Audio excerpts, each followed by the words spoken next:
welcome back to the League of Legends Season 3 World Championship, coming to you live from Los Angeles in front of this lovely studio audience. It's time for our first match of the day as Europe's Lemon Dogs take on China's OMG. And thus far this tournament, China's regular season champs have applied a massive amount of early and unrelenting aggression on their way to a perfect start here at the Worlds. I know, in both of their games, OMG were able to pull off 3-minute tower dives as cleanly as I've ever seen them executed. Loveland has impressed me so much already. He used to be a support, and now his jungle is just on point. He used the Aatrox passive to go for a level 2 tower dive, as well as Lee Sin in their other game getting 2 kills on top of the first blood.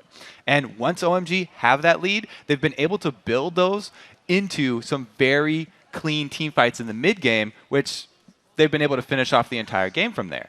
This mid laner from China, MVP Cool there, he's put up some incredible numbers. In their first 2 games, remember, one of those games was against Faker. That 15, 3, and 16 score, even more impressive now. But the most deadly man on OMG so far has been their AD carry, San. He stacked up a KDA of 19.5 in their first 2 games, while taming Wild Turtle and Piglet.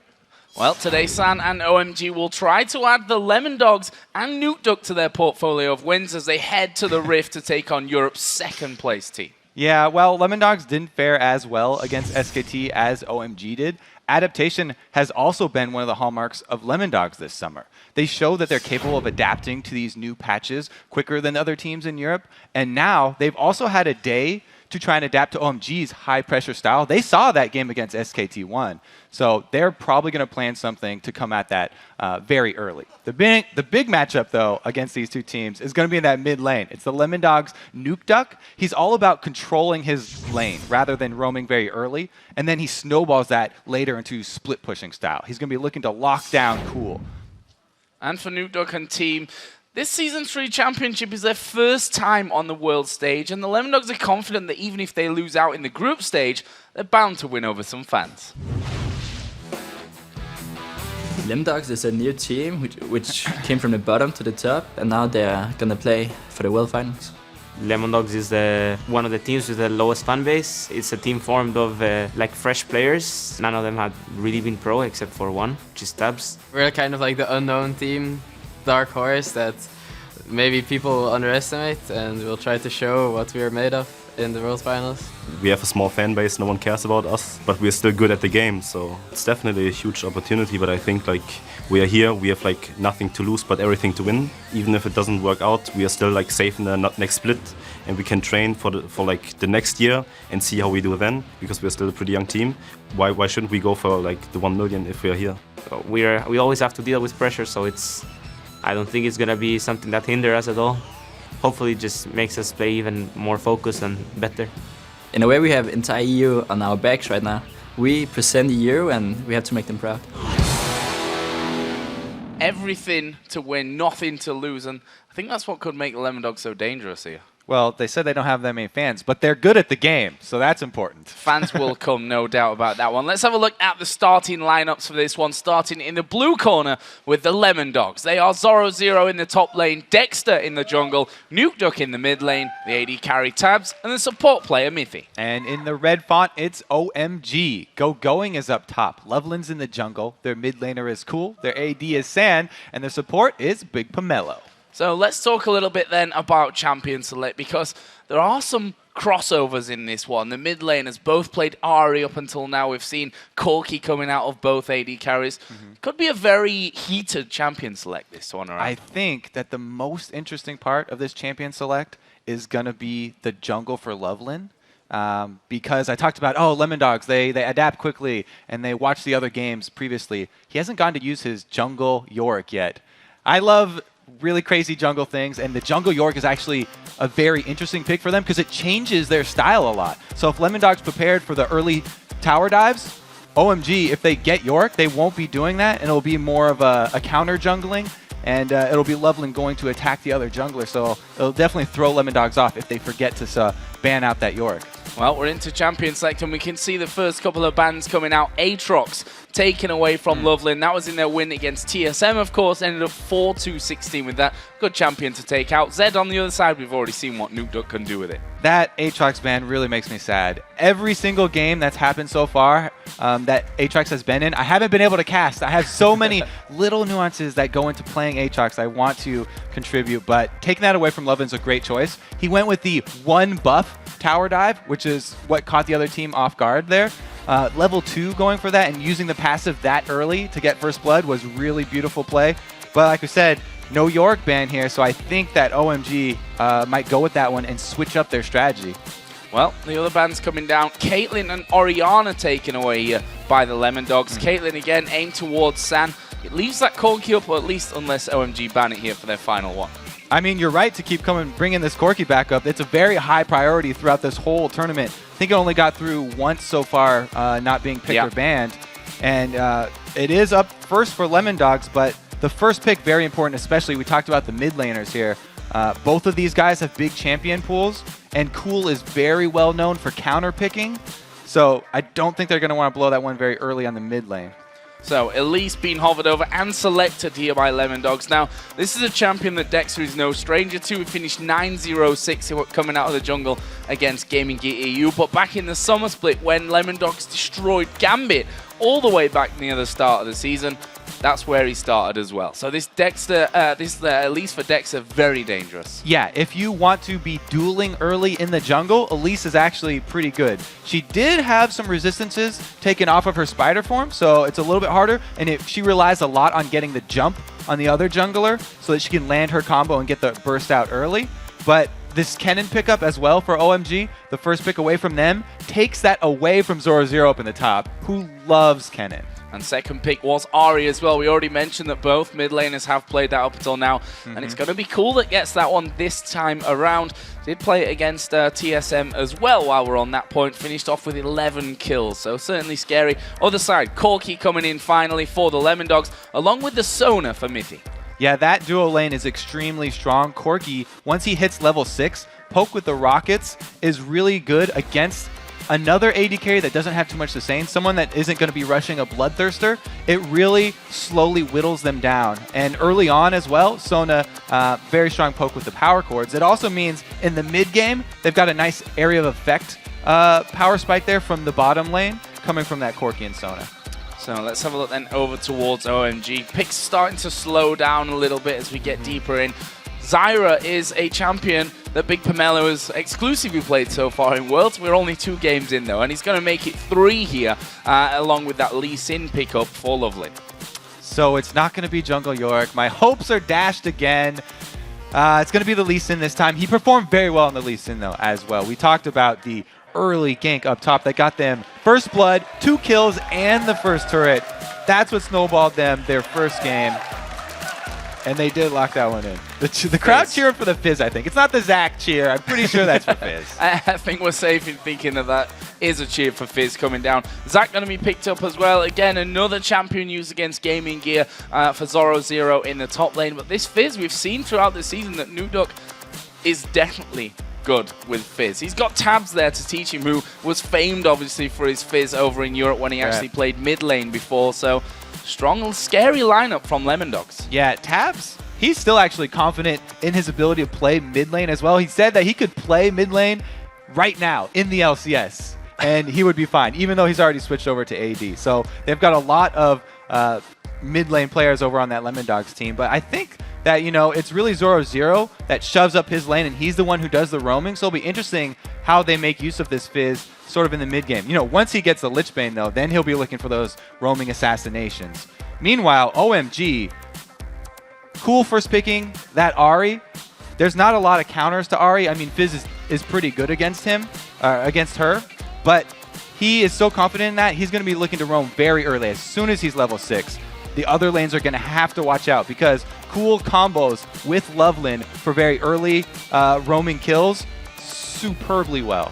Final pick coming out there for OMG was the AD carry, Tristana. Let's have some thoughts on that one, Kobe. Yeah, the Tristana, that's definitely kind of fallen off a little bit here. There's a couple reasons. Because she passively pushes her lane because of the explosive shot that you level up early anyway. And then also, With the nerfs to Blade of the Ruin King, it means that she does have to wait really till that late game. She's got a nice, very early power spike. As soon as she hits 6, it's a good burst. But then the mid game is kind of weak for her, and then she'll really shine at the late game.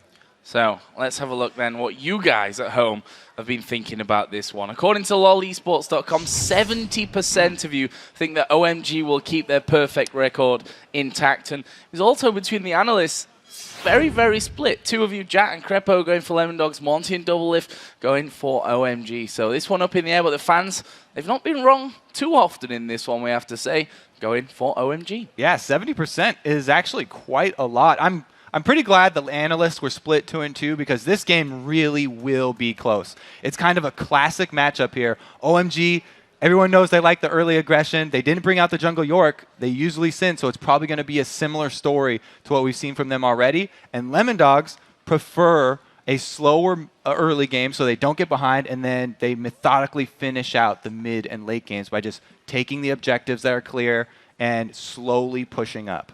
So we're going to get into game then. An important one here in Group A. The unbeaten OMG taking on Europe's second place. And honestly, the shining light team from the summer split, we have to say, leading all the way from week 6 in that one. So let's get into this one. We've said level 1 going to be very important. Lemondogs tried something funky against SKTT1. We all know that OMG are not scared of getting their hands dirty at level 1. Yeah, and we talked about how Lemondogs have scouted OMG the past day, but OMG also saw that level 1. So Lemondogs are not going to pull the same trick twice. Much more defensive this time, and they only drop 1 ward.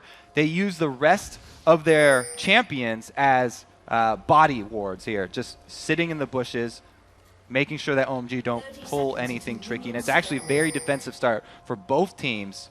OMG might be doing a late invade on the blue to take this one away very early from Dexter. So we see they're checking that brush up in the top side. They will be moving down towards that blue buff, which there's no vision there right now from Lemondogs. They've sat quite happily down on their red buff, so this could be a very interesting start. And by the looks of things, could see an early steal. They've got those deep wards down, so they're happy at this point, OMG, with the vision that they've got. Lemondogs did not see that late invade either from OMG. So this ward, this lane ward here, that's going to see the duo lane for Lemondogs go up top, will tip off OMG. Currently, they have Kennen already up there. And it doesn't look like they are going to switch it either. He has started Doran's Blade, though. And Kennen with Doran's Blade start, it's a little bit rough in the 2 versus 1 situation, as we've already seen earlier in this tournament. And now he's going to recall. As soon as he gets that info, they are pulling the switch. Yeah, switch going to come straight down. Big Pomelo and San headed up there. That Zyra Tristana lane. We see Dexter. He's kicking things off with his red buff, as is Lovelin over the other side for OMG. And we'll see if, with the vision that they've got down early, whether they'll be trying to steal things away. But the stage we're at the tournament, the fact that OMG are so good at level 1 and are 2-0 in the group, looks like we're just going to see a pretty standard start coming out. Yeah, they definitely did get their money's worth with that ward, though, because we've already seen how bad it is for a Kennen Doran Blade start. He got 1 pot, and both of their side lanes are getting back very late to the lane. Sand takes so much harass. Good job by Tabs. They actually have the experience advantage here, too. So as soon as they hit level 2, they can put even more pressure. Dangerous start here for OMG and San. Meanwhile, Nuke Duck in the middle, taking a lot of damage here from Cool. And we'll see how that Fizz handle things at level 4, where he could get started. Dexter roaming up top. I love this from Dexter. They're going to take advantage of the early harass that they got in on San. Elise is amazing at turret dives. She does have Flash and Repel available for this. There's only 150 HP on San right now. He still has his barrier, though, so this could be a well-played bait. Well, let's see. The recall going to be started there for San. Is that the bait? Are they looking to bait them in here underneath that tower and see if they can lock them down? This could be very, very scary for Lemondogs if they get involved. San holding far enough back as to not take any poke out of Sona and Corki. They have to be careful because the longer they wait, the more likely it is that Lovelin will be heading up top. And if they try and pull off a 3 versus 2 tower dive on OMG and fail, then it would be the complete same story that OMG's already had. Even though they're the ones not going aggressive, they're not the ones initiating the tower dive. If Lovelin's able to counter this, Okay, they just show. A lot of build up there for not much action. Well, Sant did manage to get himself back. You can see in the player cam down there on the left, Mithy just having a few words after that one, realizing that they couldn't quite get things together as they would have maybe hoped. But they should be able to get a bit of damage down onto this turret. Lovelin actually coming from the side. He's going to land the Q. Tabs going to Valkyrie away, but Lovelin will follow him. He has to flash away from that one. Realize he'd gone a little too deep. Okay, flash from the jungler for exhaust off the support is a pretty decent trade. And they also chunked down Tabs, so he's going to have to recall right now. They also did get a good try ward, but now it's Dexter. He has the opportunity to steal away this big Wraith camp and get a little experience back. Since he spent so much time camping that top lane, he's a little bit behind Lovelin right now. He's going to be able to steal that one away. Where's he going to go back to? They put a ward down in that top tri-bush, and honestly, there's been no answer to that one coming out of OMG. Dexter spending a lot of time here up top. I think it will pay off. They did not ward behind them. Sant still does have both of his summers, though. This could be very, very interesting as Corki and Sona get back into lane. The ping's coming down. They're not 100% sure where that Lee Sin is at this point, and I think that's what's slowing them. Oh, they have vision of this, so Dexter's going to have to back off. Not able to make anything happen from so much time spent in this side of the jungle. Now he's in trouble. Well, going in there on towards Lovelin, who's going to chase him through from this one. Repel goes in, but he's coming straight back down on top of him. Charm will be flashed away from there by Dexter. Nukeduck came across. Nice cocoon landing there, max range onto Lovelin as Nukeduck going to go in aggressive here onto Cool, who's not really got much mana, but in the end, no kills. Now there could be kills up top, though. More action. San going very low, but again, they've not quite got the damage to finish this one off. Big Pomelo is going to be chasing here on towards Mithy, though. And Mithy right now does have a flash available. There is a grasping roots landing in, but San not close enough. Lovelin came up to help, but they've seen that. So now, both junglers without flashes after that last exchange. The big thing is that Ahri, without flash, pre-6, you can actually pull off a gank. Okay, now she's 6. Tough break. Timing on that one. There is the grassing roots coming out once again. There is that mid lane. Cool and Nukeduck both up at level 6 at this point. And we'll see if any action goes down there. Meanwhile, Lovelin has snuck himself into the brush in top. And we don't have Dexter returning top either, so he's spent enough time up here. He doesn't feel like he got anything out of that time, and he wants to catch back up by farming his jungle.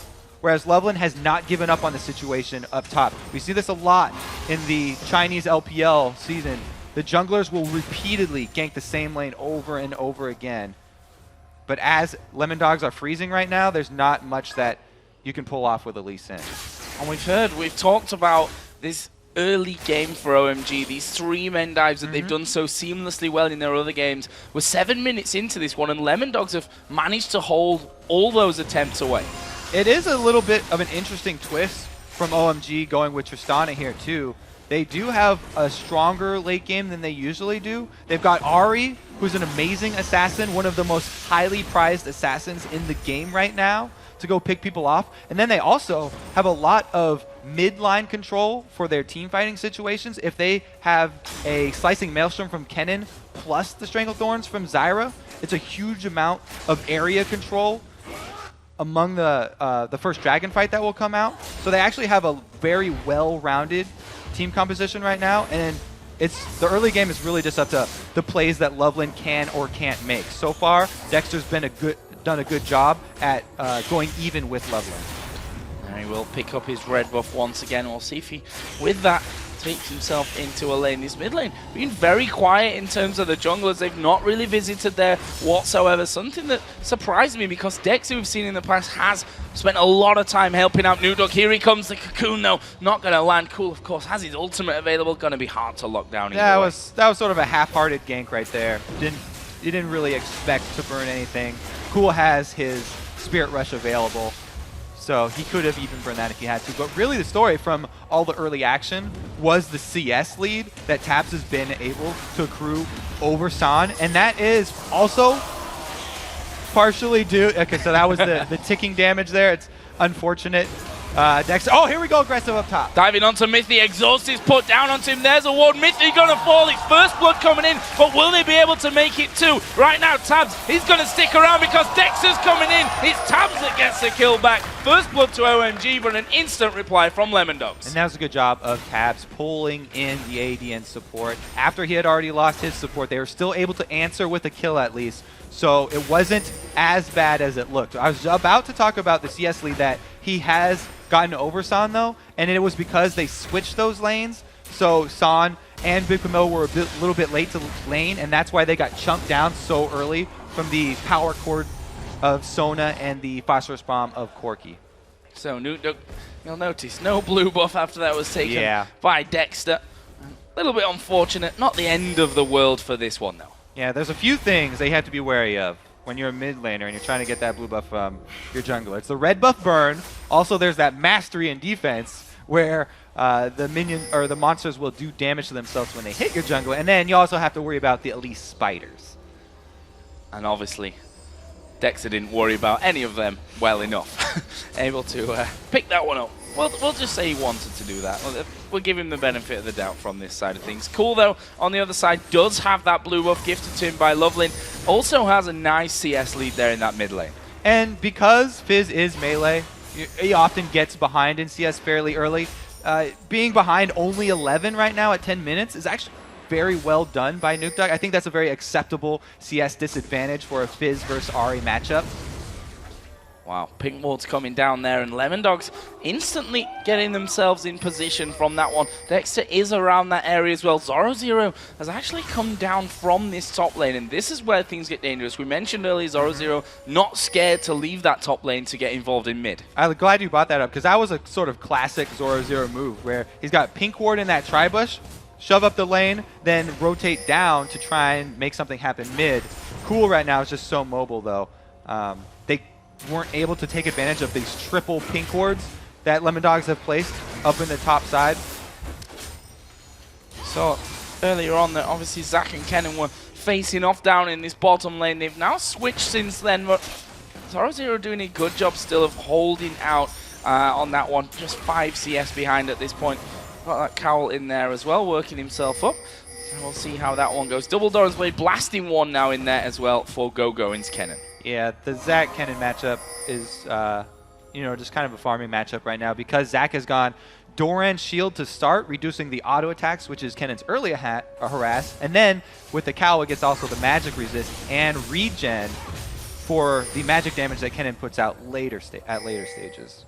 So Nuke taking a bit more damage. Lovely, and actually inside of the tri-bush right now. This could be extremely dangerous. Beautiful on top of the wall. Opportunity for a counter gank here. Okay, this is going to be a 3-on-3. I'm getting a little excited. There they go. Cocoon landing onto him. They're going to all dive onto him. Flash away from Lovelin. But can he escape this one? He gets the W off towards San. Stays alive, but he's low now, and Dragon is there. Yeah, that's still definitely a win for Lemon Dogs. Chunking out the jungler that low means that now Dexter has free roam of the map. He was seen by this pink ward going up mid, and Cool is not afraid. There's Chum the Waters coming down. Can they lock him up? Cocoon will land in onto him. Cool in trouble. Has to use the ultimate to dash back towards his turret. Stays alive. So Dexter, so far, chunking down Lovelin, then chunking down mid lane. He's got some good harass off, but he hasn't really been able to convert anything. Wow, dive in there. Crescendo coming back, but it won't be enough to save Mithy. There's the jump and the Valkyrie away from Tabs at exactly the same time. Tabs survives. No one there to follow up like that last one, though. So that's the post level 6 Tristana that I was talking about, the burst that he has with the rocket jump, explosive shot, and buster shot. It's a very good combo for killing supports. So, we were talking about how Dragon was opened up by Lemon Dogs earlier with that damage. Now it's OMG with that kill that are in position and have got it down to below half HP. Dexter is hanging around. He wants to go for the steal. Ooh. That won't happen though. It's Lovelin that will smite that one away, and Lemon Dogs back off. This duo lane for OMG is doing a lot of work for them right now. Even with that early CS disadvantage, they've been able to make plays on their own. And this one was able to be converted into a dragon. There's one of the reasons that OMG were at the top of the LPL, the Chinese scene. They often will fight and then go straight for objectives just like that. Very well done. See Nuke able to pretty much dodge everything that Cool's throwing at him there. That CS lead has slightly increased for him. We can see that Nukeduck wants to make sure he's got vision around that area. Doesn't quite have Chum the Waters off cooldown, so wants to be very, very safe on that front.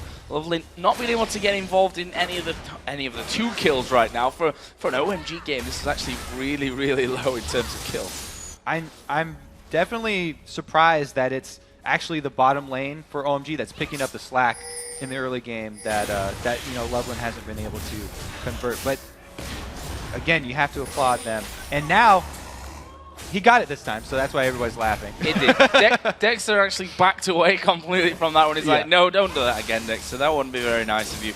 Nukeduck able to pick up his first blue buff of the game here, 14.5 minutes down. Let's have a look at the overall picture. It's around about a 2,000 gold lead at this point for OMG.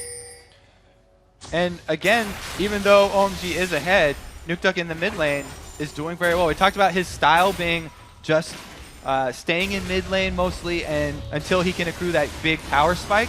He's doing a good job on Fizz, staying relatively close with Ahri, which is difficult to do. And once he's able to combine this Sheen and Blasting Wand up into that Lich Bane, then he'll start to look for the plays that he can create on other members of OMG.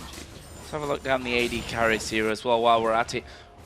2 out of the 3 components, main components of that Trinity Force done for Tabs as Corki. On the other side, we can see that the workings for Tristana there with that Vamp Scepter for a Bloodthirster, but also looking like it will be that Infinity Edge first. Pretty classic there for Tristana. She really does thrive in the end game with that attack speed she gets from her rapid fire ability. So going Infinity Edge or Bloodthirster, into Phantom Dancers is a very classic build. Slay the Ruin King also fairly popular, but like I said, with the range nerf and the cooldown nerf to the active, some people are definitely thinking twice about it on her now even. Sand just freezing out that lane here. They've got a single ward down, to be honest, in the river there. Obviously being very careful about Dexter, because in his previous Elise games, the fact that he's got off to such strong starts has been what's helped Lemondogs go forward in the game. This time around, that's not quite worked out for him the way they'd have wished. Well, I think, yeah, both of the junglers have matched up very well here. Nukeduck just throwing off the blue buff ultimate there. It's because he does have that cooldown reduction, so he's not worried about just using that on Ahri very quickly. They trade ultimate actives right there, and they'll be back up at very similar times. Actually, Loveland is coming around here. They've pinged right on top of him. That's the ward that Nukeduck put down a little bit earlier on when he came back into that lane. Tabs and Mythic also been very careful in the bottom side as well. They saw that Big Pomelo had just gone out there to ward. But look at this. OMG actually moving up through the side of the Lemondogs jungle. Really big fans of contesting the blue buffs over and over. Wow, he runs into the wall. Leeson couldn't quite get over there. But what I really want to point out is definitely some miscommunication here from OMG. They've built 2 of these Abyssal Scepters on each of their solo laners. Ahri, if she wanted an item for herself, if they were going to be split up, well, Nukeduck does get dove here by Loveland. Yeah, kicking him, or trying to kick him back towards Cool there. Didn't quite work out, but either way, it's freed them up for their second turret takedown of the game here in that mid lane. And you can see that while it's not a high kill game, they're starting to really build up that gold lead with that dragon, with those couple of turrets going down. And the roam is going to continue here from Loveland. They've comboed going after he took his turret. He's double roaming with the jungler now. They've all set their sights towards this bottom lane, and Lemondogs have to be aware of this one. But can they defend it? That's the problem. They've got 4 versus 3 down here, and you can see that they're just not comfortable with sticking around for that one. OMG going to pick up the 3rd and final outer turret left there that was standing for the Lemondogs. All right, since they aren't going to fight over this, we have a little bit of time to go back over those dual Abyssal Scepters that were bought. If, Going and Cool were like, okay, we're going to be split up, so we're going to both want these auras, then a solo item for Ahri would be the Deathfire Grass if he was going to rush something, if they wanted 100% pure. I think that was definitely miscommunication on their parts. They both got the same aura here, and that is a little bit of hope for Lemondogs because some of that gold lead is spent in maybe not most optimal way for OMG.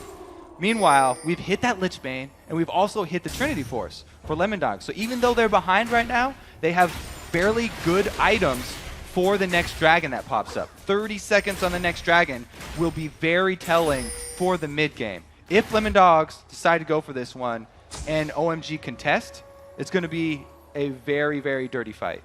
Well, Zoro has come away from that top lane now. We can see that Cool in middle. He's going to be pushed a little bit here by Nukeduck, but Lemon Dogs trying to hold this position in here on the Dragon. They've got pink wards down. They've got all 5 men on this bottom side. Now Kennen is nowhere near. He's starting to come down. Tristana coming from base as well. Lemon Dogs are going to get a lot of damage, if not take it, before OMG can get there. Only thing Lemon Dogs have to worry about here is Cool picking one person off and assassinating them. They did have going roam down, so now Lemon Dogs are actually forced to try and get behind their turret before OMG can actually start getting damage on it. They're a few steps behind right now. Well, let's see.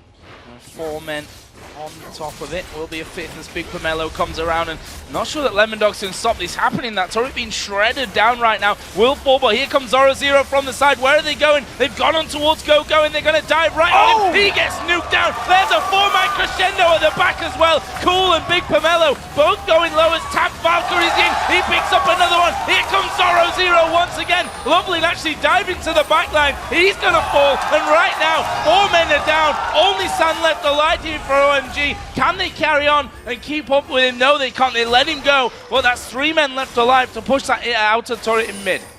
Very good initiate there from Lemon Dogs just at the end of the turret, so they were able to get the damage down before OMG were able to react. We saw Going get bursted completely down by Nukeduck, getting chunked out on the side here. All right, yeah, so let's look. A beautiful cocoon plus the initiate from Zoro, and Going gets blasted by Nukeduck. This is the Abyssal Scepter rather than the Hourglass for him. And at this point, that big one missing was huge, actually, for OMG. And that's the reason that they were actually to answer right here. San in the back was still at full life, so he was comfortable rocket jumping in. One of the few situations we have the Tristana going for those very late rocket jumps into a full team. But he was confident enough, especially since there was no more mana left on Nukeduck, that he could clean that one up. So that leaves us at 5-4 in kills, 4-0 in turrets though for OMG. Something that Lemon Dogs will be certainly thinking about changing. It's close to a 4,000 gold lead as well for the Chinese side at this point. And I think really doubling up on those Abyssal Scepters right there. If Going either had an Hourglass or Cool. Oh no, no Hourglass still. He's going down. Yeah, they're going to bounce onto him here with Zach as well. It's Tabs that will finish off that one. And I was talking about towers and how they want to go for them. Meanwhile, Nukeduck here in the mid lane, he's in all kinds of trouble. He's a dead man. Cool will pick that one off. But they trade that for a killing top plus that tower. Dual assassinates right here for both teams.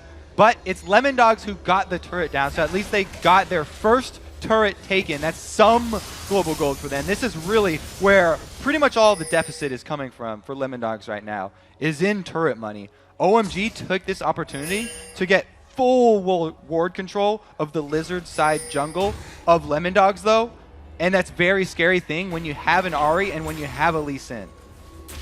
So let's have a look down the items once again. AD carries now. We mentioned that Triforce earlier, finished 4 tabs. He's now added that last Whisper into that one. Other side for Tristana, 3-0-1 we should mention as well right now for San.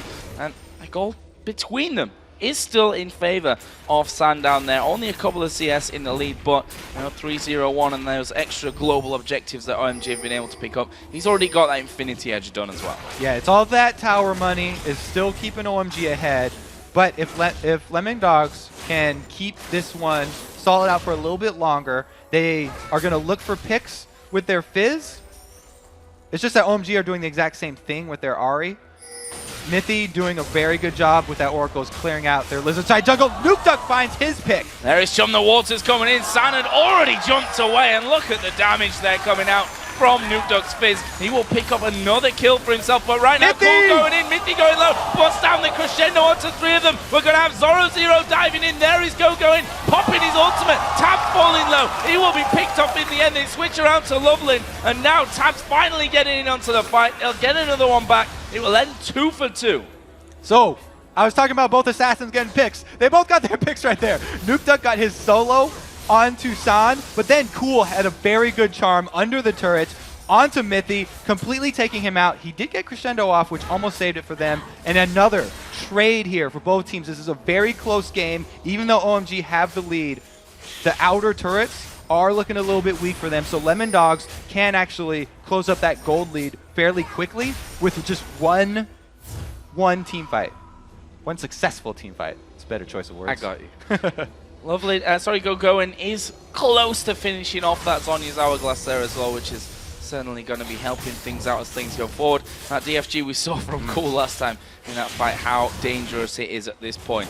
Other side, Zhonya's is now added in to that Lich Bane for Nukeduck, and well, we all know what a Fizz can do at this stage. That is I think that is the scariest point for a Fizz, because Lich Bane, yes, that's a crucial damage spike for him. He gets a huge amount of power from adding another AP ratio to his already very strong kit.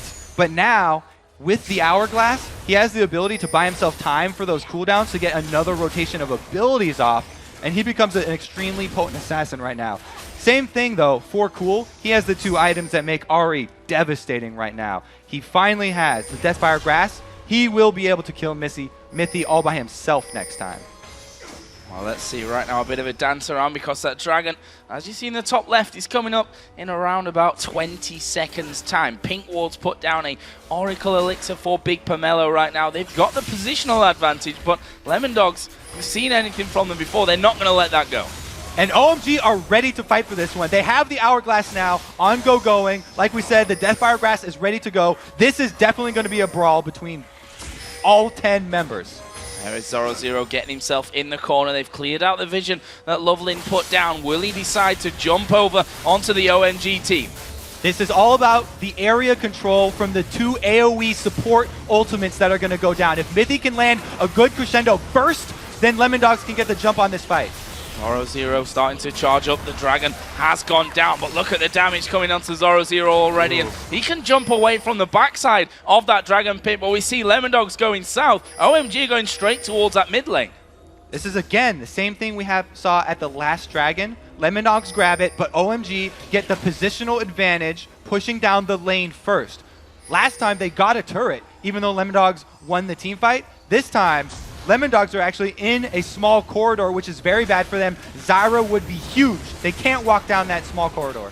Turret damage already coming in here from OMG. Not quite half health taken away, but certainly a good chunk there. Here comes Mithy from the side. Flash Crescendo comes in. Chum the Waters goes down onto Gogoin. There's a Stranglethorns as Dexter has to flash away, but Tabs is right on top of them. Nukeduck on top of them there with that Fizz. He will use the Zhonya's, but he's miles away from the rest of the team. He's still managing to get away. There is the elastic slingshot in. Let's Bounce comes down. Lovelin's going to have to try and escape this one. Flash over the wall from Tab. That's a double kill for him, and somehow they turn that around there, and it will end with a 2-0. Again, Gogoin right here. Gogoin gets chunked out early. He has to burn his flash and his Zhonya's before he even can get the damage from his Maelstrom. That was just huge for them.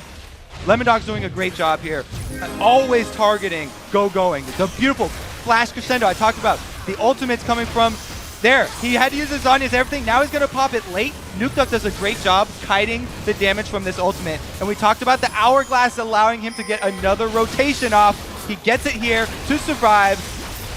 Zero's not afraid to go back in because he's got to sell the vision. And right here, Lovelin actually with his Safeguard second active smites the Golem for the extra small HP that you get from Spell Vamp, but that's not going to save you from a full health Corki. Now, Corki able to finish that one off, and look at that gold. It's come back to just 200, the difference. 10-7, 2 turrets still behind are the Lemon Dogs right now, but these fights slowly but surely working in their favor. They're now starting to take control of OMG's jungle. Yeah, that last fight was a huge confidence booster for Lemon Dogs. Can't emphasize enough their focus on Gogoin, getting him to burn the flash and the Hourglass before slicing Maelstrom, effectively negating that huge area control that they wanted with that pick.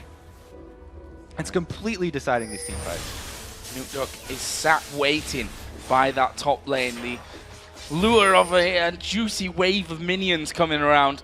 He's thinking someone's going to get drawn into that, and he wouldn't be too far He's away. got But too many, Loveland though. coming in. Is he going to go for a 2v1? I doubt it. And he decides, I'm going to get it away from this one. Let's not stick around. Back straight off. OMG, though, they're still slightly ahead in gold, and they still, in their back pockets, have this late-game Tristana. Already Infinity Edge plus Phantom Dancer completed.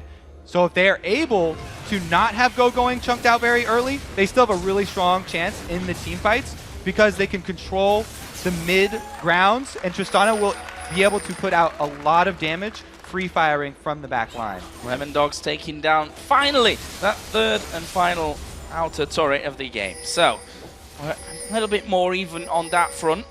Still the gold sits at 300 to 400 as it starts to tick around. Actually, that'll change things there with a big, massive wave of creeps. And now, awards start to go down towards Baron. Tense time here in this game, almost 30 minutes in. Getting really tense right now. It's all about the first few steps of those team fights. Again, they're waiting for flashes here for Lemon Dogs. The two reasons that they did so well was the flash crescendo from Mithy, huge initiate, and then Nukeduck was only slippery enough to get out of that with his life because he also had his flash. So that was the only reason he could kite this whole OMG team. And they're just spreading out, grabbing CS until they get those very important summoners back up. So everyone headed home right now. A Void Staff was completed for Cool, and a lot of pink walls being picked up here by OMG. So they want to try and assert some dominance when it comes to that vision wall, which right now they're certainly not doing a bad job of, but the fact they've lost that outer turret now and Lemon Dogs have shown they're willing to get into the OMG jungle to start that vision wall going means that they're going to have to put down more pinks to try and clear out. Mithy's got an Oracles, but he has to be so careful with it. At any point, if Cool gets a Spirit Rush into Charm on him, he will die because with that Deathfire Grasp and the Void Staff you just pointed out, he can easily burst down the support in one single rotation. So, we heard earlier on, 10 minutes was the time that Lemon Dogs have to really survive to get things going in this game. They've made it to 30. And honestly, from the summer split, the experience that we have is that Lemon Dogs, they're not a flashy team. They like to play these longer games. They get the job done.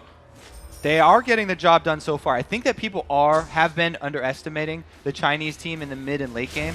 Their team fights are usually very clean. I think that if they make a couple small adjustments to their team fight and their positioning, that they can still easily win that team fight. And that's why Lemon Dogs are still very wary. They need to get those very crisp flash crescendos to start things off.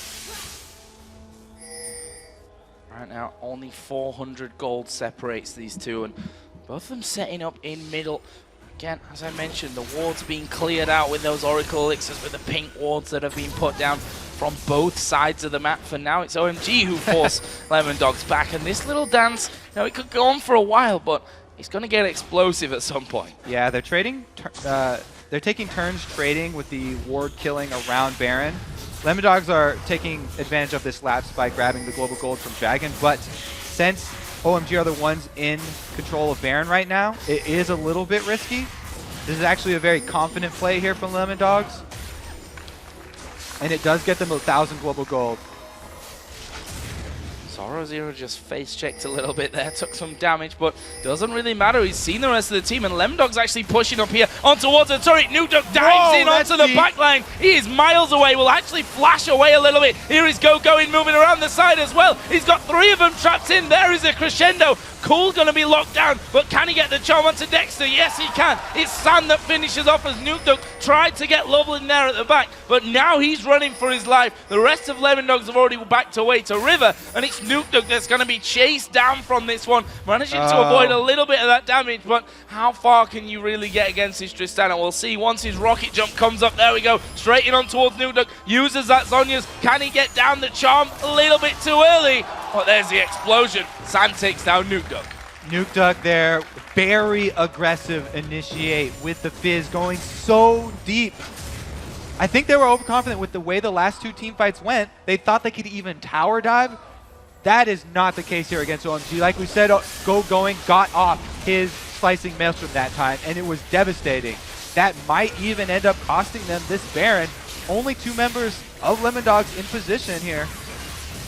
Baron going down. We just saw the stats there for an average game time so far in Worlds, and OMG's games up until now have been that little bit short, that little bit longer. So there is a Baron taking down. Yeah. Great pickup for OMG. Yeah, that was definitely Lemondogs getting a little overconfident. Nuke Duck, he was happy with how he was able to 100% San up in that top lane by himself, but that was definitely an over-aggressive move, and they paid the price with a huge, huge deficit now. Baron buff means even more than the gold that they've got. So what are Lemondogs going to do from this one? We saw them being overly aggressive when they were feeling confident. Now their opponents have that Baron buff on, so surely a little bit quiet at times incoming here for the Lemondogs. Not wanting to throw any potential away that they've got from this one. It is still very close, but that Tristana really going to start to become a problem, as we saw in that last fight. Oh yeah, she's very, very strong at this point. She hit? Yes, that is level 18 Tristana, so she has the maximum range. And with going now being successful with her slicing maelstroms, it buys her that time to get her DPS out. I think that another thing that contributed to Lemondogs' overconfidence there was that the early double up of the Abyssal Scepters that were bought by both solo laners of OMG. OMG kind of, they lost out on that early phase where we see them usually put a lot of aggression. With the 2 Abyssal Scepters, they didn't have enough to win the mid-game team fight where they usually get the first step.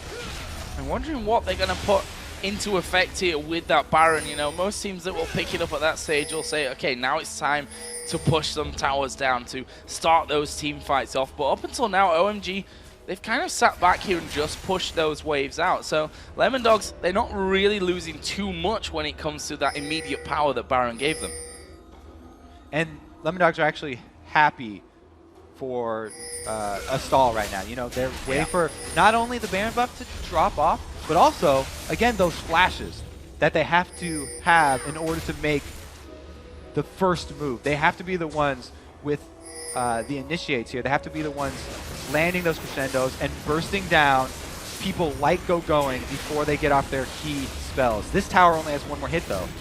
There we go, finished off. Obviously, OMG did do a little bit of damage to that one earlier on, but that is at least something they picked up here with that Baron buff. It leaves the inhibitor completely open now for the taking, but you can see they're pretty wary of actually going into the base at this point, not wanting to throw things away. Dragon coming up in just under 2 minutes time as well.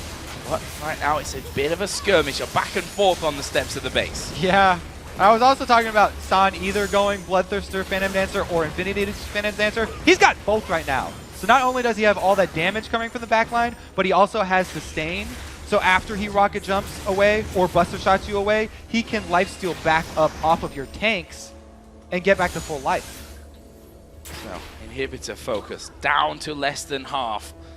OMG tread very, very carefully here, making his step closer to taking down the first inhibitor of this game. There we go. Sang going to home in onto it. They are going to be able to take that inhibitor. Nuke Duck actually taking a lot of damage there and getting stunned up by going. But OMG taking down the inhib. They're going to be happy and back away. That's that 703 range that we always talk about late game Tristana being so strong. She can get those stray shots onto an objective like a tower or an inhibitor without even having your front line go in. Very, very safe take right there. And then now it's actually OMG, the ones that are playing the slow, methodical game, ending this one out, taking all of the outer objectives now, trying to add more gold onto this inhibitor lead that they've got. Well, they're going to poke down the inner turret in this bottom lane right now. Zoro Zero actually dives in, but he's down to less than half HP. There's a crescendo coming in. Miffy gets knocked up. Loveling was caught there by Chum the Waters, but he only lost half of his health. Going finally taken down. Right now, only 1 man down for OMG. That could change here quickly as Big Pomelo goes low. Loveling is still low. San going very far forward in this one, but still they stand. Look at his health here, San. He's regenerating up so quickly. Yeah. The Bloodthirster right there definitely paying off. He's still back to full life, and 4 members means they can go for this one. They take down the turret, and they continue to press in. Keep going on to this one. San not worried at this point, thanks to that lifesteal that he's going to be able to get back by that next minion wave coming down. He sets about the tower. Lovelin trying to get those coconuts onto Lemon Dogs to see if he can get in. Nukduk was having a sniff as well, but that Tristana going to outrange him by a mile, and he knows that he just can't get close enough to even think about going in. It's also scary because he already has Cowl there, signed on Tristana, and once that turns into the Banshee's Veil, you won't even be able to catch him off guard and pick him off. If Nukduk goes for his combo, he can't, either the Chum the Waters or his initial damage burst in are going to be negated. It's a good job by OMG. They're showing up all their weaknesses here, and it looks like they have a very solid hold on this end game. So Baron buff has now worn off and will be spawning again.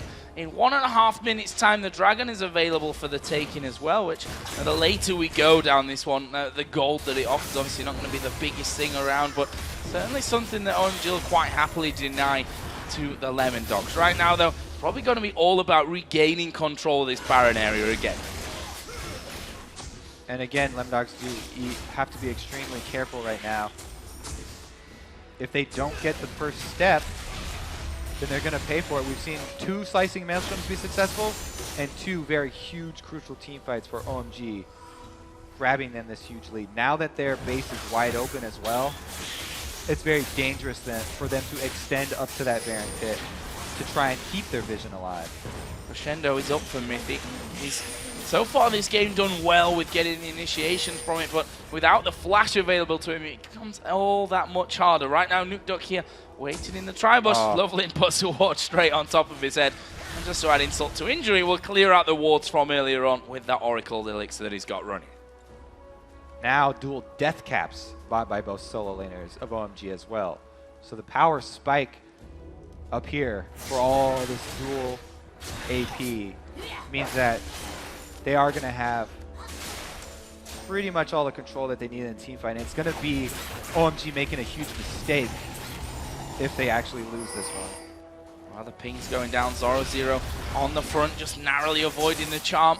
Taking some poke back, but he is going to move in and try and get OMG out of position from this one. And interestingly enough, Lemon Dog's able to go through there and grab that Baron area control. Now, Zach is a very, very chancy initiator because the other team can see that shadow. And if he misses his elastic slingshot, he can get chunked out before the team fight even starts, just like last time. And there we go. He's already down to less than half. He's going to let bouncers go into the back. Great crescendo from Mitty, but will he be able to survive? No, he won't. Cool now on a rampage as he shuts him down. Flashes in as well. They're going to keep up with the kills. Tabs is going to fall. That's a double kill here for Cool. Dexter's walking away on the backside. Tabs is being chased down by Lovelin right now. This is going to be a close fight. The Q misses. Nukduk going to take him out. Brilliant stuff from Nukduk, but now Dexter is being chased as well by Stan on this bottom side of the river. Is he going to be able to escape? No, he's not going to be able to. Nukduk even managing another one.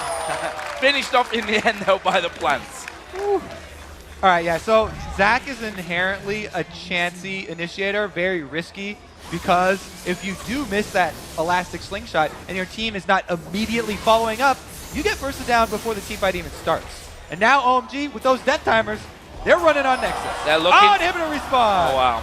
That's always a bit of a pain. But OMG, you know, they've got these big death timers coming in. They are going to start taking down those Nexus turrets. They're going to pick up the Nexus kill and go 3-0 here with that victory over Lemon Dogs in Group A. Congratulations to OMG. They look very, very strong. We have to give credit here to the Lemon Dogs as well. You know, this game was incredibly close for the longest of times. This wasn't, you know, level 1 masses of fights. It was a much slower game, to be honest. But OMG showing that they can perform in a fast game or a slow game. It doesn't matter to them. They know how to do this. I think that is the biggest takeaway from this one. Going up against Lemon Dogs, who are known for the slow late game and the strong late game, they were able to accrue the early tower lead, and even though they started dual Abyssal Scepters, once they got the team fight to go their way, with the cannon not being bursted down first, they won pretty much everything after that. It's a real question now. Who can beat OMG. You know, coming into this one, we knew how strong we were. We were a little bit fooled almost, I think, to say that OMG weren't in the quarterfinals. Let's be honest, because they had dominated LPL throughout Season 3. They lost to Royal Club, obviously, in the qualifier finals, and they came into the group stage. But that almost tricked us into thinking that they're maybe not going to be as strong as they are. And we've seen already they've beaten the top teams in the group. We also have to remember still, this game was so close. Yeah. Just a few moves at the very beginning of team fights basically decided that game. So let's get over to Riv and the guys at the desk for their thoughts on OMG's brilliant win. Thank you very much, gentlemen. And there is quite a bit to talk about. We're all pretty much huddled around each other for this entire match, back and forth, yes or no, you guys disagreeing and agreeing. So let's start it right away. And the only spot to start is picks and bans. So Crepo, hit us with that knowledge. It was really interesting pick and ban phase. Like immediately we could see Ari was left open and not first pick. That indicates like two things. They don't care about the Ari, or like either it's lack of respect or it's preparation. And this time it was preparation. We could really see Ari open means Fizz. So on the last rotation they would pick Fizz. Then it comes to the point, what are you gonna first pick? Elise, but to my knowledge, I'm not 100% sure here. I asked Money, he wasn't 100% either. Do they play a lot of Elise? OMG, we don't know. But it really felt like Lemondogs could have actually first picked Kennen there. Zach was... I didn't see it. Then in the middle of the game, I started seeing, but then due to item choices, it wasn't as effective. We'll get to that later.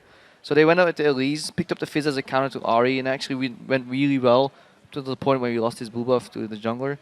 But yeah, I think that the game went into its final fold, or when it did initially, went really well for Lemondogs when they forced the lane swap and OMG had to react. Right at the start of the game. Even though you said they got a little bit lucky because OMG was so tunneled on getting that 2v2 lane. Yeah, good point. And Double F can talk about the lane matchup, like why they would have wanted that beforehand. But because they got to the lane so late, it put basically Zach at an early survivability against Kennen, which shouldn't really be the case either, and allowed Corki to push to the lane early on for Lemondogs, which is why it seemed like they should have had control of that game, and it created a slow opening.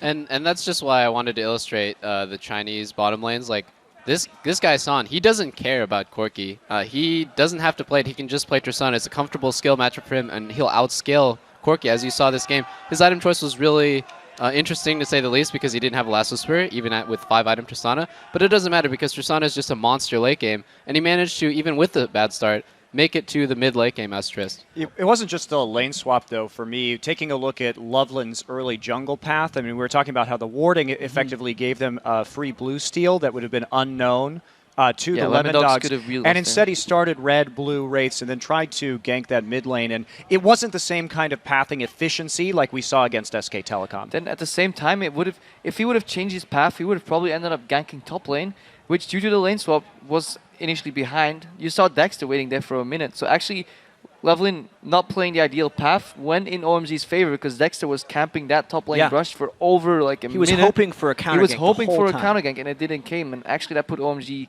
slightly ahead. Although you have to at the same time admit that Lemondogs were really lucky because they went for a super safe start because their level 1 was inferior. And well, right, but Dexter wouldn't have been able to be up there if he hadn't gotten his own blue and then went top either. So if they had taken blue to red, completely agree. So I think it just changed everything. Yeah.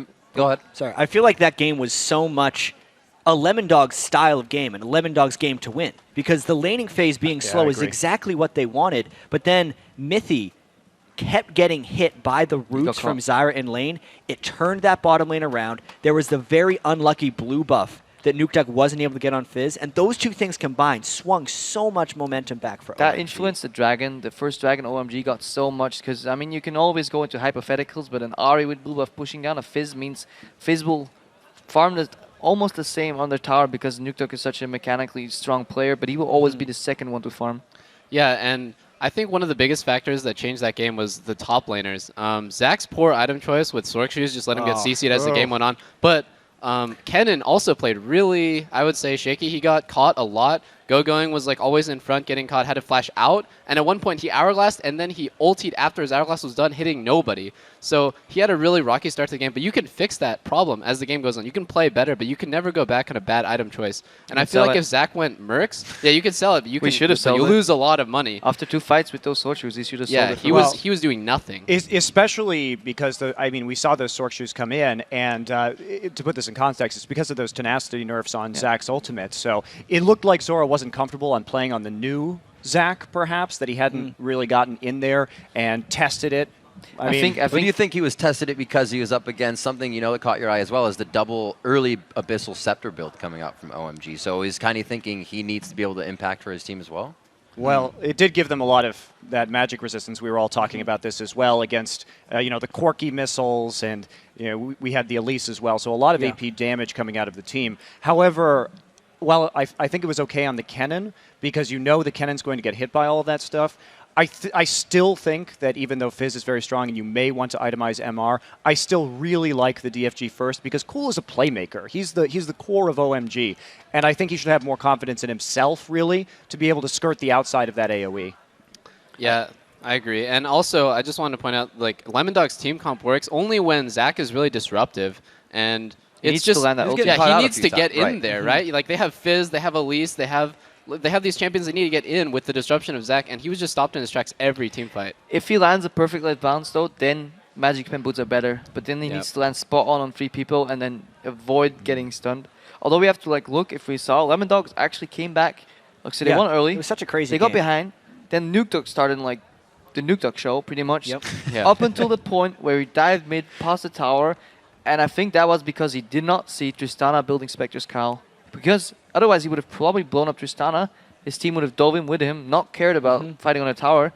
But I think that Spectre's Cowl right there, combined with Nuke Dog's slight bit of arrogance, which actually gives him so many kills on the other hand, definitely turned that game around. Well, there's also, after that, I feel like Going's just split-second aggression before the rest of the team could come in as well. Zoning him out with his ult, and Cool was there with the follow-up charm also. So I think it was a good reaction as well from OMG. Yeah, I think really surprisingly, the item choices from OMG had a fairly large impact on the victory for the game, because I know we actually had a pretty lengthy discussion about the double Abyssal Scepter and which one was better. I still don't like it. Pretty lengthy. Do you like it? See, I like the double Abyssal Scepter from them. I like double Abyssal. I just prefer DFG before Abyssal. Well, here's why I like the double Abyssal Scepter here, and I think it's one of the reasons that Nuke Duck tunneled so hard on Tristana in the end, because as soon as they rush the Abyssal on the mid lane Ahri, it's because it respects Nuke Duck, right? And not many people give him, you can counter this in a second, but when he has... That phase. Yeah, when he has the ability to go in and assassinate really only one person cleanly, he tunneled on him over and over again in these team fights, and eventually tunneled on Tristana, which was honestly obviously a mistake going in. And I think that's the mistake that cost him the game. I just feel even regardless, if they wouldn't have the Abyssal, he would still opt to go for Tristana. Because Fizz just makes AD carries disappear, and his team could deal with Ahri a little better compared to how he could deal with Tristana, I imagine. Double final thoughts there. Look like you had something to say. I hate the double Abyssal Scepter because I like to min-max, and I think if Ahri wanted MR to respect Nuke Duck, he should have won Athenes. The 20% CDR actually makes up for the lack of M-Pen that you get. It's obviously not just to respect Nuke Duck. It's because it works for everything in their game. Like, there is more magic damage in that Lemondog's composition than we see out of almost any team composition in this entire World Championships, because Corki, when you look at your damage dealt after the game, he's pretty much half, maybe more magic damage, especially when a Kennen's in team fights kind of zoning him back. Elise's all magic damage as well. Like, everything is about that Negatron cloak he gets to build into an item. That's the only reason I like it. All right, guys. Still a good game, though. Oh, my. Very good. I thought Lemondogs was a world-class game, in my opinion. Very close. Well, they're doing it in the right place on the right stage. And with that, let's check out the Group A standings, hot off the rift. OMG on top at 3-0. SKTT1 at 1-1 with TSM right behind them at 1-1 as well. Lemondogs 1-2 with Gaming Gear looking to pick up their win. 0-2 right now. All right, and if guys, it's that time of the show where you guess who is going to win the next game, and the viewers as well. But they've been guessing better. And last time, Crepo, Jat, Crepo, you said you were trying to catch up here. You're supposed to guess the winning team. I would have imagined by the winning team, like, or the team that was in my head going to win to build the proper boots, but nah, that's hard. That's too hard. They played so well. I can't even diss them. I'm Their not team even fighting here. was I'm not even extremely here. solid that game. Yeah, they That it was. That it was. I You like can't it. take was just that so away good. from them. I mean, already for still the talking people, about it. for the people that didn't know that, like, we were all standing here like shouting at this little monocle. All right, so our next match features Korea's SKT1 looking to bounce back from their loss against OMG as they take on the wild card gaming gear. So, Crepo, we're going to start this one off with you. Well, whatever team I choose ends up losing. So to spite Monte Cristo, I'm going to go with SKTT1. Oh, trying to put the bad juju on SKT. Yep, SKTT1 all the way for me. Not much to say here. The, Korean team versus the wildcard team. I got to go with them. Okay, Monty? SK Telecom, T1, of course. I'm a little bit nervous about Crepo's sabotage, though. Change your vote, change your vote, dude, change your vote. It actually makes me wish that the KT Bullets were here because we know they're immune to curse. So, Yeah, I don't think we need to go too in-depth on this SK Telecom for the reasons why they're the far favorites in this game. Gaming Gear as well has struggled heavily in the first day. I still feel like SK Telecom is the strongest Korean team in the World Championship, so I think it's a fairly clear choice to think SK Telecom is going to come out on top. Oh, all right, we'll see what it is. Crepo changing his pick up this one. Doesn't want to lose anymore. It's not really the category that he wants to be in. So with this game coming in, how do you guys feel that's going to fare for them? What do you think is really going to be on the plate with the picks that we've seen coming out from SKT? I feel like SKT, they might. I don't think they're going to pull out anything new for this game, just because they don't have to do anything new. They can just do what they've always done: standard picks, standard whatever, and just beat Gaming Gear fair and square. I'm actually interested to see if Gaming Gear is just going all out and just tunnel on this like early 3v1 dive, because I think that's their only shot, disrupting SKT1 early. It's kind of unfortunate, though, because when I watched them at the International Wildcard Tournament, they were the team that was very passive in lanes and then was able to win team fights. That is a hard strategy to pull off right now, and I don't think they can just switch into a 3v1 hyper-aggressive style. That's not the way they play. SK Telecom's a playmaking team, and if you're going to beat them, you have to outplay them in the laning phase. So if you're playing up against a team with incredible solo laners, how do you defend that? Are you forced to press yourself into the 2v1? How does that work for a bottom lane when you know solo lanes are going to be a factor for your team to stop? I would definitely say Gaming Gear's best shot is to do something unorthodox, whether it's like different lanes, different picks, things that SKTT1 wouldn't understand just playing in Korea, practicing in Korea. Okay. Maybe like some sort of not cheesy bot lane, but like strange double bruiser bot lane, or just something nobody's ever seen before. So yeah, Jarvan Leona. Even though the game didn't matter in the International Wildcard Tournament because it was the end of their group stage and they're already moving in, they did win a game with a Tryndamere top lane and a Quinn AD carry, and they just tried to split push the whole map. Yeah. Sure, I mean, we are all very in agreement that SK Telecom is the favorites here, but we're just talking what could they do. I don't think they have to make the level 1 play. They have to really win level 1. If they're not ahead in the first 7 minutes, I don't see them coming back.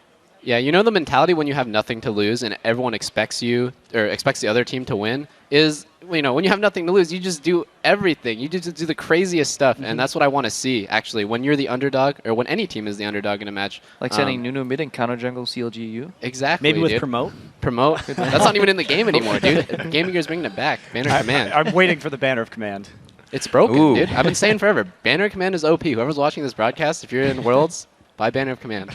They're kind of like Promote and Janna type of thing in a different lane. Doesn't matter, dude. Just buy it on your mid. It doesn't matter who gets it. All right. Well, we've got to take a quick break, but when we return, we'll see if Gaming Gear can make these guys regret their picks when they take on Faker and SKTT1. Plus, OMG's mid laner Cool will join us to talk about their perfect start to Worlds. Don't go anywhere. The League of Legends Season 3 Championship will be right back. Stick around.